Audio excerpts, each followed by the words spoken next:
আগামী 8ই ফেব্রুয়ারির মধ্যে 6টি সংস্কার কমিশনের পূর্ণাঙ্গ রিপোর্ট ও সুপারিশ মিলবে বলে জানালেন আইন, বিচার ও সংসদ বিষয়ক উপদেষ্টা ডক্টর আসিফ নজরুল। কমিশনগুলোর রিপোর্ট নিয়ে সব রাজনৈতিক দল ও গণঅভ্যুত্থান সংশ্লিষ্ট শক্তিগুলোর সাথে জাতীয় ঐক্যমত কমিশনের বৈঠক হবে ফেব্রুয়ারির মাঝামাঝিতে।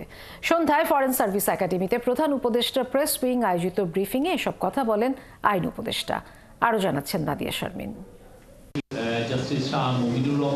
সকালে রাষ্ট্রীয় অতিথি ভবন যমুনায় প্রধান উপদেষ্টার সাথে সংস্কার কমিশনগুলোর প্রধানদের বৈঠক নিয়ে সন্ধ্যায় ব্রিফিং করেন আইন উপদেষ্টা।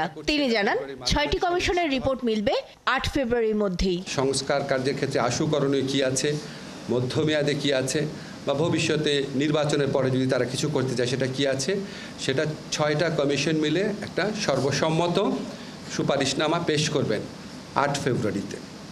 এই সুপারিশনামা এবং কমিশনগুলোর রিপোর্ট আমরা সকল রাজনৈতিক দল এবং আমাদের জুলাই গণঅভ্যুত্থানের পক্ষের শক্তি যারা আছে তাদের কাছে পৌঁছে দিব সেদিনই। এরপর ফেব্রুয়ারি মাঝামাঝি শুরু হবে জাতীয় ঐক্যমত্য কমিশনের সাথে রাজনৈতিক দল ও গণঅভ্যুত্থানের পক্ষের সব শক্তির আলোচনা। রাজনৈতিক দলগুলোর সাথে কথা বলেই ডেটটা ঠিক করা হবে। জাতীয় ঐক্যমত্য কমিশনের প্রথম বৈঠকে সভাপতিত্ব করবেন ঐক্যমত্য কমিশনের প্রধান ডক্টর মোহাম্মদ ইউনূস, এবং এখানে সকল রাজনৈতিক দল এবং আন্দোলনের যারা পক্ষশক্তি ছিল তাদের প্রতিনিধিরা থাকবেন, এবং আমাদের যারা কমিশন চিফ আছেন ওনারা সবাই উপস্থিত থাকবেন। ফেব্রুয়ারির মধ্য থেকে যে শুরু হবে সেটা সম্ভব হলে রোজার মধ্যেও চালিয়ে নেওয়া হবে, রাজনৈতিক দলগুলো যদি রাজি থাকেন, এবং যত দ্রুত সম্ভব আমাদের সংস্কারের ক্ষেত্রে করণীয় কি সেটা ঠিক করা হবে।